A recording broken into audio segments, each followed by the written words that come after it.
আমার বুধবারের গল্পটা রাতের দিকে এরকম ছিল যে আমি এখন যাচ্ছিলাম হচ্ছে নর্দাতে।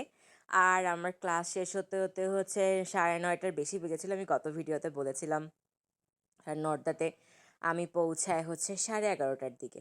আর এই যে হচ্ছে আমার ব্যাগপত্র নিয়ে আমি চলে গিয়েছিলাম। তারপরের দিন সকালবেলা আমরা হচ্ছে যাচ্ছিলাম মালিবাগ বাস কাউন্টারে। ওইখান থেকে সোহাগে করে যাব হচ্ছে সাতক্ষীরাতে। আর এই তো সকালের ব্রেকফাস্ট আমার ছিল জ্যাম পাউরুটিটা আমি নিজে বানিয়েছিলাম।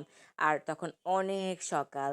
আর এই যে হচ্ছে পদ্মা সেতু, আপনারা যারা দক্ষিণবঙ্গের মানুষ তারা এই জায়গাটা রিলেট করতে পারবেন, এটা হচ্ছে সাম্পান। এখানে একটা ব্রেক দেয়। তারপরে আমরা আবার ট্রাভেল করলাম। তারপরে আমি পৌঁছে গিয়েছিলাম সাতক্ষীরার তালাতে। আর গ্রাম বাংলা আমার বরাবরই পছন্দ, সবুজ আমাকে বরাবরই টানে।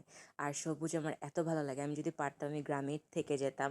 আর এটা একটা গিভলি স্টুডিও, যারা দেখেছেন ওদের মুভিগুলো সেরকম প্রত্যেকটার কালার কম্বিনেশন কত সুন্দর, তাই না?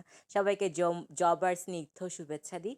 তারপরে হচ্ছে বিকালবেলার দিকে আমি আবার ব্যাক করছি, কারণ 5টা চলে এসেছিলো আমার বাস। আমি আবার ওই দিনই ব্যাক করেছি, কারণ হচ্ছে আমার পরের দিন ক্লাস ছিল শুক্রবার। আর এই তো আমার জীবনের সবচেয়ে বাজে ডিসিশন ছিল এই আইকনিকে সিট কাটা। Sleeping course bus, but service দিছে লোকাল বাসের মতন। তো এরকম করতে করতে তখন বাজতেছিল ঘড়িতে প্রায় 12টার মতন। আমি তখন একা একটা মেয়ে সাম্পানের সামনে ব্রেকফাস্ট মানে ডিনার করছিলাম। পদ্মা সেতুতে যখন উঠি তখন বাজছিল 1টা। তারপরে ঝড়ের বেগে ঢাকায় চলে আসি। আর সিএনজি নিয়ে মালিবাগ থেকে বাসায় চলে আসি। দেখেন আমি কত সাহসী। আজকে এভাবে করেই আমার এই ভিডিওটা শেষ করলাম।